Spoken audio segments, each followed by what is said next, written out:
What's up, Browns fans? Welcome to another edition of Training Camp Insider presented by Snapple. Nathan Zegura alongside Browns legend, Pro Bowl cornerback extraordinaire, Joe Haden. Joe, it is great to have you out here. It's great to be back in Berea. What'd you think about the first practice in front of the fans? Overall, I think it went really well. I think the offense might have got the best of the defense today, but that's a good sign. I think our defense has been the strong point of our team for a while. So just seeing Deshaun make some connections downfield, it was really, really good to see. Yeah, practice ended, in fact, with back-to-back deep balls down the sideline from Deshaun Watson. One to Jamari Thrash, the next one to Jerry Jeudy. And I'll tell you what, this was the first practice we got to see Jerry Jeudy.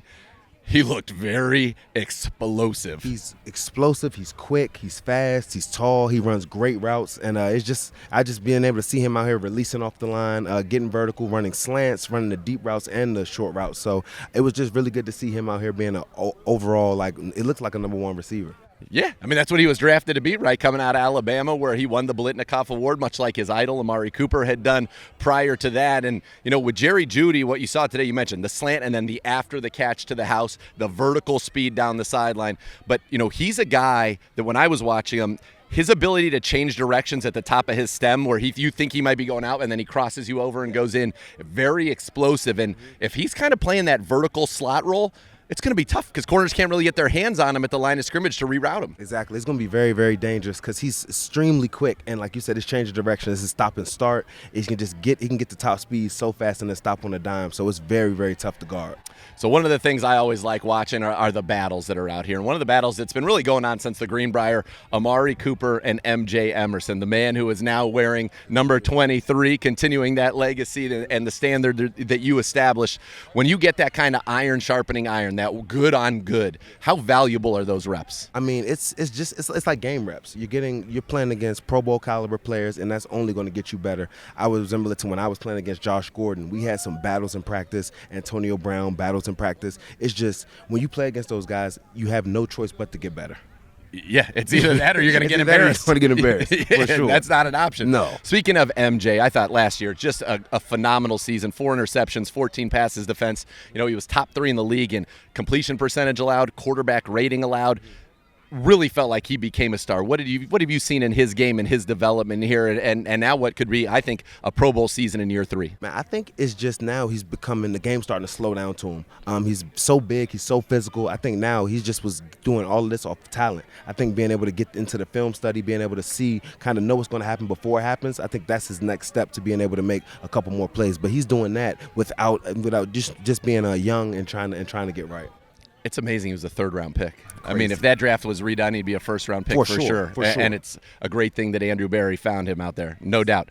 So a couple of those plays out there, just for the record, set the record straight here, defensive player. You would have said there were some push-offs on those catches down the sideline. A couple PIs. A couple PIs. Extended arms. But you never saw any defensive holding or any. No, not at all. Not once. Yeah, not one time. I get it. Absolutely, I get it. Well, listen, when you talk about having that first-round pedigree like you had, Denzel Ward comes to mind, number 21 for the Cleveland Browns, 3-time Pro Bowler, made it again last year.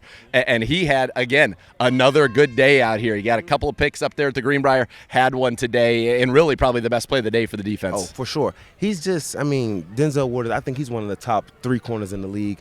His man, his zone, his press, he can do a little bit of everything. His feet are so quick, and he just has disciplined eyes. He never loses vision on his receiver. So, I think he's just getting better and better with time. As long as he stays healthy and keep those hamstrings right, he's Pro Bowl All-Pro. When you are in a trail technique, let's call it, and a guy is running either an inward breaking route across the field, Denzel Ward has a unique ability. He did it in Atlanta, got an interception in a game a couple of years ago, and he did it today where it looks to the quarterback like he's on the back hip and there is a window to throw the ball, and then he is able to kind of accelerate and undercut that and get the interception as he did today. How does he do that, and what are you doing as a corner to set that up and then make that play? You're closing onto the receiver's hip the whole time, but normally when he's in such good position, instead of going across trying to make the play, you can pick it off. So he's just putting himself in the premier position to be able to drive down and come across the receiver. It's just great position. Yeah, and he is one of the great corners, and we had the great fortune of catching up with Denzel Ward earlier today. Take a listen. All right, joined by little cornerback royalty Joe Haden, Denzel Ward, the Pro Bowlers Ward, and welcome back to Berea. How was it in the Greenbrier, and how happy are you to be back in front of the fans? Oh, it was good. It was fun. It was a good time. Built that camaraderie out there. But yeah, definitely glad to be back in Cleveland. Get around our fans and just keep working hard, getting ready for the season. Bro, I'm so happy to see you. I'm so happy to see you healthy. I think it's time for you to definitely show out like you always do, bro. You definitely, in my opinion, one of the top 3 corners in the league. Just stay healthy, do your thing, and it's time for you to show everybody what it is. Appreciate that, man. Hey, you led the way, Come man. on, You led man. the way. I So, appreciate yeah, no doubt. No doubt. When you're off to the side at the Greenbrier, I see you put in the work, obviously when it's your turn out there, but you and MJ and Greg, now that we're back around Greg again, are always with Brandon Lynch on the side. What are you guys doing over there? What's the focus? It seems like you're taking every possible second to improve. Yeah, it's just really the job's never done. I mean, there's always work to be done, and we're just on the side working on the details and just getting ready for the season. Things that we may have to get better at in practice that we might have messed up on, or just getting ready for the next period. We're just really just trying to find things to get better throughout practice. When you guys are able to go after practice and go up and watch the plays, and I got a chance at the Greenbrier. I was very lucky to be kind of close and kind of hear some of the discussion. Do you think people even understand that? I mean, we're talking about where your foot is placed, how the angle of your waist relative to the wide receiver, the leverage that you're imparting. So many things go into playing corner with different coverages, different techniques. What are you processing? What are you thinking? And then how does that allow you to play fast? Yeah, definitely. It's a lot of details, like you said, that goes into it.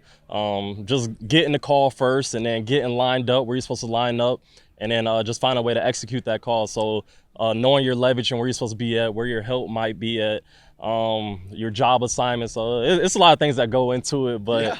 But like I said, the broad aspect is just focusing on the details and getting that done. But yeah, it's a lot that goes into it. You enjoy the work as much as you enjoy kind of the play, right? Yeah, for sure, definitely. And you can catch that full interview with Denzel Ward tonight at 7 o'clock on the Browns YouTube channel, youtube.com/Browns. And Joe, when you are one of those elites in the game and you go and you look at the Browns schedule this year, there are going to be a lot of good receivers on that schedule. Heck, just in our division, you're talking about Jamar Chase and T. Higgins, Zay Flowers down in Baltimore, George Pickens down there in Pittsburgh. You start the season with CeeDee Lamb. You're going to see a lot of good receivers. When you're the man, is it you get excited about that kind of a challenge? And I'm sure Denzel Ward's getting excited about that right now. Oh, for sure. You look forward to playing against the best. If you think you're the best, you love playing against the best because you want to see where you stand up.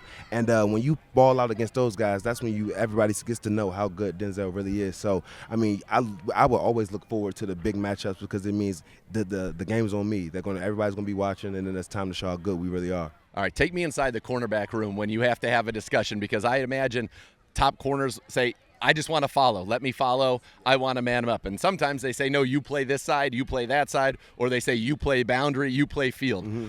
What are those discussions like, and how do you kind of get to maybe what the right answer should be? Sometimes I think it's the coaches have to trust you, obviously, and then I think it's from the beginning when you're a rookie, you don't really have too much say so. I think when you get into your second, third, you make a couple of Pro Bowls, and they see like this will help the team out. It's not really a schematic thing. If the other corner can travel, play both sides, sure, then you can travel and follow the receiver. I think it's a little bit of both. You got to have another corner that can work both sides of the field, and then a defensive coordinator that believes in you. Well, we play a lot of man, so hey, that's my man. Let me go get him, right? For sure, yeah. I love that. It makes the game a lot easier for the DB too. I mean, not physically, but mentally. You got a man. You got to just study his routes, study what routes he's running.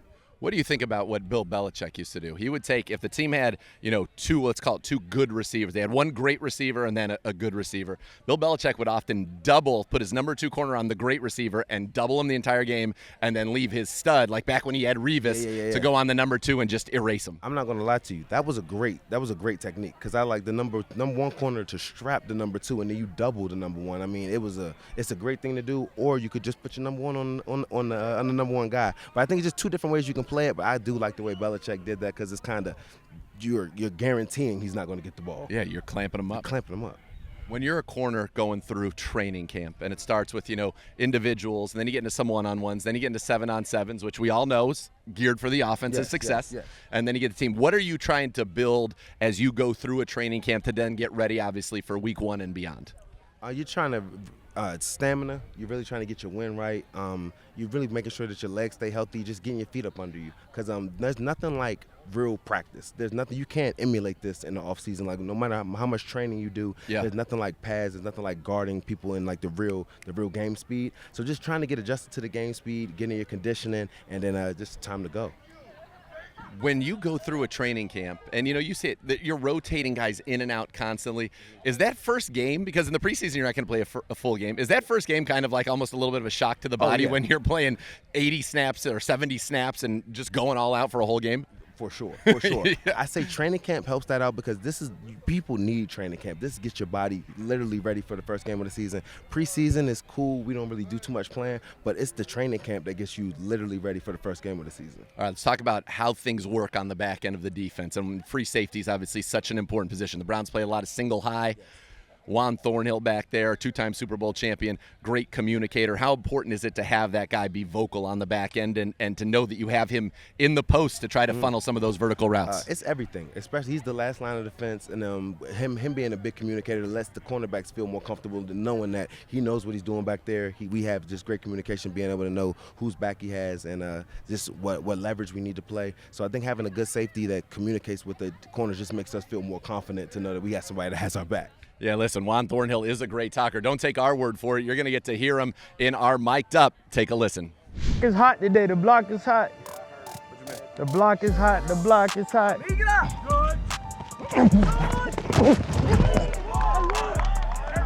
Not today. Not today. Oh. No, not today.